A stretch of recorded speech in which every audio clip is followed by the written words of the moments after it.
现在买自动挡车的人越来越多，按理说自动挡发明的初衷就是让司机省心省力，可是有很多人老是说这样上车那样上车的，让很多刚接触自动挡汽车的人开个车都畏手畏脚的。这其中就有一种说法是不要频繁的在 D 档和 A 档之间切换，否则就会上车。我觉得这个说法又是来自一些开惯了手动挡汽车的老司机的经验。这里可以先把结论说出来，很明确的告诉大家，这种说法完全是无稽之谈。先问大家，也问我自己一个问题：不愿意在档位之间来回切换的车主，到底是在担心什么？一般来说，车主无非是在担心变速箱的磨损问题。他们的担忧也不是完全没有道理，因为变速箱是汽车上最复杂、最昂贵的部件之一，每一次的换挡操作都势必会造成一定程度的磨损，用的次数越多，坏的自然也就越快。这就好比电灯开关，作用它的实际寿命，开关次数越频繁，寿命就越短。维修变速箱可不像换个开关面板那么简单，维修费用少则几千，多则上万。所以一些车主为了减少变速箱的磨损，就选择尽量少换挡。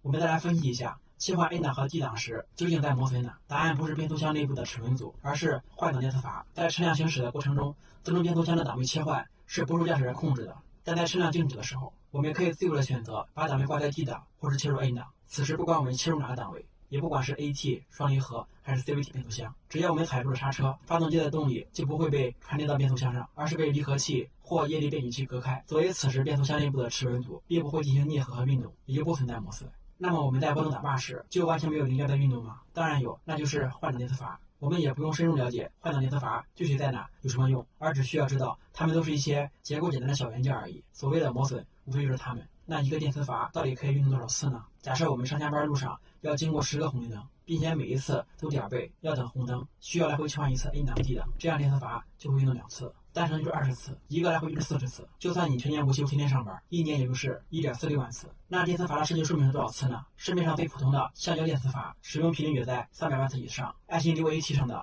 SMC 电磁阀使用频率可以超过1000万次，而更厉害的金属电磁阀使用频率可以达到上亿次。所以频繁切换档位并不是电磁阀损坏的主要原因。电磁阀损坏最常见的原因是堵塞、密封性导致的阀体控制失效，或者电路线圈故障导致的电磁感应失效。比较老的车会因为电磁阀故障导致变速箱的问题也很常见。况且就日常切换档位的频繁度，相对电磁阀的寿命而言，可以说是9牛1毛。那等红灯的时候，到底要不要切换 A 档呢？我觉得完全可以，看个人习惯喜好就可以了。既然我们已经明白了多换几次档对变速箱的磨损可以忽略不计，那么这个问题也就不难回答了。你想挂 A 档就挂 A 档，想挂 D 档就挂 D 档。如果从省力和安全角度出发，那么我建议，当红灯秒数大于30秒的时候，还是最好切入 A 档。如果路面有坡度，就拉手刹，或者是直接开启自动驻车。一是可以让右脚歇一歇，二是这样也更加安全一些。毕竟等红灯的时候，车离都比较近，万一我们走神，脚一松，就有可能会追尾前车。实际上，当我们开自动挡车的时候，大可不必那么小心。咱们之所以买车，就是为了代步，是为了体验更好的生活品质。如果因为买了一辆自动挡车，时刻背负着怕坏的心理负担，